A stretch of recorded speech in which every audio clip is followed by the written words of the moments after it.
Ah, l'océan. Un vaste territoire, convoité par 4 puissances. Un fier shogunat, un royaume fanatique, une ligue de cités libres idéalistes et une horde de vikings ambitieuses. Ces nations vont se battre pour le contrôle de Monde-Île. Voici l'âge des conquêtes. Le shogunat pétalien est un empire qui a été jusque-là prospère. Son dernier shogun, ou empereur, n'a jamais caché ses ambitions de conquête du monde. Il est soutenu par les prêtres locaux, le travail paysan de leur île agricole et la puissance de son armée de l'île-ville. Il est prêt à lancer son projet d'expansion de grande ampleur pour canaliser l'appétit de ses daimyos. La culture pétalienne est basée sur l'honneur, la discipline et le devoir. On dit que leurs bateaux, les Arachi, sont capables de dompter les vents. Les Jarls des froides terres de Logar forment les clans du serpent, au service du roi serpent. C'est le haut Jarl, le Jarl des Jarls. Il a déterminé que les pillages n'étaient plus suffisants. Les paysans guerriers, dits Karl, doivent à présent coloniser les terres et les entretenir pour leur avenir. Tels sont les ordres. Les dracars logariens ne sont pas les navires les plus impressionnants si on oublie leur apparence, plutôt effrayante. Mais leur adaptabilité leur permet de parcourir le monde entier, pour l'exploration comme pour la guerre. Les cités libres des jumelles siréniques ont une manière originale de gouverner. Elles utilisent le système démocratique. Malgré toutes ces cités indépendantes, elles savent se mettre ensemble pour rivaliser avec les grandes nations de ce monde. Leur population est la plus cultivée, de par leurs arts, leurs histoires, leurs sciences et leur philosophie. La réunion de toutes ces cités libres, sous forme d'une ligue partageant une flotte commune, se nomme la Ligue Sirénique. Leur but est de pacifier les autres nations, dites barbares, afin de simplifier leur commerce, augmenter leur prestige et écrire les histoires de demain. Elles parlent de travaux pour l'évolution des populations du monde. Leurs bateaux létrières sont craintes pour leurs éperons qui menacent tout bâtiment leur faisant face en mer. Et enfin, le royaume de la flamme. Le roi Flamme Ier est couronné. Les prêtres de l'eau n'ont plus aucune légitimité en Algane, et bientôt dans le monde entier. Les Alganais sont prêts à propager la foi du feu sacré à travers toutes les terres pour y apporter l'ordre, persuadés que la secte de l'eau va corrompre le monde. Il est de leur devoir d'éclairer chaque terre. La technologie alganaise, ainsi que leur détermination, les aideront dans leur croisade. Leurs galions, les plus grands bateaux connus jusque-là, leur permettent de rivaliser avec plusieurs bateaux à la fois lors de batailles navales. Commençons donc les prémices de la guerre.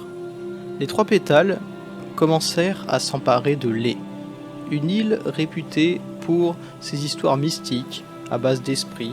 Elle avait une importance symbolique pour les trois pétales comme pour les Logariens. Les Logariens, de leur côté, avaient besoin du trésor de Canir.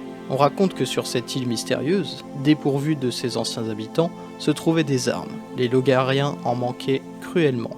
Ces armes antiques, bien qu'anciennes, pourraient faire l'affaire. Les îles siréniques avaient déjà des vues sur l'archipel de Minyar. Ainsi, ils continuèrent ce qu'ils avaient déjà commencé, envoyer des émissaires pour propager la démocratie, ce qui se fit avec le temps de manière plutôt pacifique. Le royaume du feu d'Algan, en revanche, tenta quelque chose que les autres nations n'osèrent pas faire, se concentrer sur 2 îles en même temps. Ainsi, Sandrance, berceau de la religion de la flamme sacrée, fut recolonisée. Celle-ci avait été abandonnée suite à une éruption volcanique. Il était temps de rebâtir le premier temple qui fut à jamais créé pour vénérer la flamme sacrée. Quant à la seconde île, Tantar, l'Algan décida d'y envoyer une colonie. Celle-ci était la plus sauvage de toutes. C'est lors de leurs expéditions qu'ils rencontrèrent le shogunat, qui fit en sorte de chasser les colons, mais certains survécurent, et cela se fit savoir dans le monde entier. La Ligue Sirénique voulut prendre le rôle de partisan de la paix. Ainsi, elle invita toutes les nations dans un sommet pour la paix à Minyar. Un accord fut trouvé entre le royaume du feu et les trois pétales, se partager l'île de Tantar, et pardonner les quelques morts suite aux rencontres des 2 expéditions. Néanmoins, le temps passa, et les têtes pensantes des nations poussèrent les peuples à la guerre. Des rumeurs commencèrent à circuler un peu partout, embrasant les esprits. Parmi les nations, le shogunat était certainement celle qui se préparait le mieux à cette guerre. Elle créa la plus grande flotte armée et demanda le soutien des clans du serpent dans leur quête. Une alliance était initiée. Les clans du serpent ne voulaient pas participer directement mais acceptèrent d'envoyer des armes. Mais elles tardèrent à venir. Le shogunat prit ce retard comme une trahison et la situation ainsi s'envenima avec les Nordiques. Le matériel de guerre finit tout de même par arriver, mais le shogunat estima avoir trop attendu. À la place de se concentrer sur les Nordiques, les conseillers de l'empereur contactèrent le royaume de la Flamme. En effet, la première volonté de l'Empire pétalien était d'attaquer les îles Cyréniques. Mais précédemment, pendant que le shogunat s'était rapproché des Logariens, le royaume de la Flamme, lui, avait signé une alliance avec la Ligue Cyrénique. De par le jeu des alliances, la Ligue Cyrénique fut prévenue du projet de conquête. Ainsi, l'alliance de ces deux nations, qui partagèrent d'ailleurs cette idée de contre-conquête avec les Logariens frustrés de leur relation avec le shogunat, formèrent une triple entente.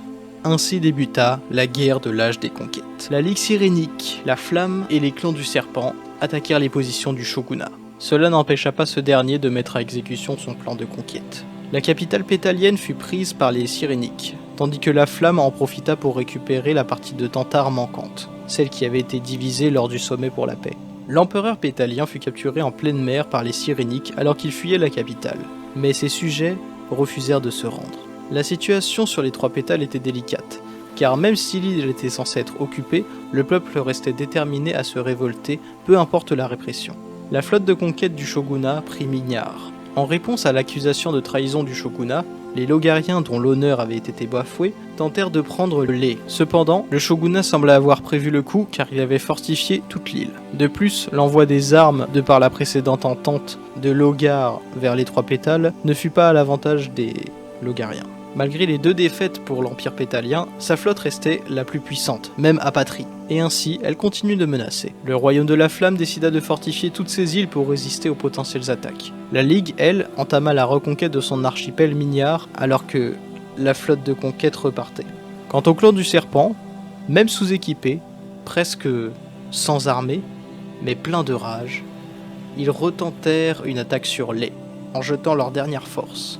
Et cela paya. Lé fut récupéré de justesse. Après cela, au lieu de se concentrer sur la guerre, le roi Serpent préféra préparer l'après, avec un vaste plan de commerce mondial. La flotte de conquête du shogunat était à présent la flotte de la vengeance. Elle arriva aux portes de l'Algan, car au final, c'est ceux dont la trahison avait été la plus importante. La capitale royale céda sous la force de l'assaut. Les soldats de l'empereur massacrèrent un maximum de personnes jusqu'au roi flamboyant lui-même. La guerre se propagea sur tout le continent de l'Algan. Après de longues négociations à l'initiative du Sénat cyrénique, l'Algan fut rendu à son peuple, en échange du retour des soldats impériaux aux trois pétales, qui d'ailleurs récupéra son indépendance. Le royaume de l'Algan, poussé par l'influence cyrénique, tenta la monarchie constitutionnelle. L'un des conseillers de guerre, Alvaro de Corcazar, réputé pour ses conseils avisés, fut nommé main du roi pour ce service offert, mais également pour ceux qu'il continuera de rendre fidèlement à la couronne. Le royaume alganais finit par pardonner au shogunat pour le meurtre de leur souverain, mais n'oublia pas. Depuis l'île de Sandrance, elle gardera un œil sur la nation belliciste. La colonie alganaise de Tantare finira par gagner son indépendance, devenant ainsi la cité-état libre de Tantare, et adoptera d'elle-même la démocratie cyrénique. Le shogunat pétalien, perdant militairement, mais ayant conservé sa fierté, accueillit en héros le ministre à droite de l'empereur lorsqu'il rentra. Le shogun, se sentant déshonoré d'avoir été capturé, après sa libération, choisit finalement de s'exiler, mais avant, il désigna ce ministre héroïque, Ujitsuke Ando, comme empereur des trois pétales, fierté du peuple, lance des pétaliens et sauveur de l'empire. La fierté pétalienne, avec son nouveau monarque, allait se reconstruire doucement. Sa nation se considérait comme gagnante, malgré ses pertes, grâce à sa résistance et à sa volonté inébranlable. La Ligue cyrénique créa la Ligue de Mondil, qui accueillit, en plus des cités libres, la majorité des clans logariens et la nouvelle monarchie de la Flamme. Les Cyréniques avaient gagné sur tous les tableaux, leur développement économique, l'agrandissement de leur flotte, avec les nations coopérantes au sein de cette nouvelle ligue, et surtout la paix, une paix solide qui durera des décennies. La statue du sénateur Inglis Fernor, qui s'était distingué comme artisan de la paix, accompagnera des siècles après le grand lycée des jumelles cyréniques. Mais comme vous le savez, l'histoire est faite de paix et de guerre. Mais restons sur cet âge. Les clans du serpent, plus unis que jamais, finirent par former le royaume du serpent. Leur économie devint la plus florissante de Mondil. Leurs histoires furent partagées, leurs explorateurs allèrent au-delà du monde connu, leurs trouvailles s'exportèrent partout. Bien des siècles plus tard, on parlera encore de la nation mythique des Logariens. L'une de leurs histoires les plus connues deviendra le mythe de la reine Carla Carlson, qui, avec une poignée de guerriers paysans survivants, prirent la citadelle de l'île fortifiée de Lé, réputée imprenable, dans un combat glorieux à 1 contre 20. Ainsi se termina l'âge des conquêtes.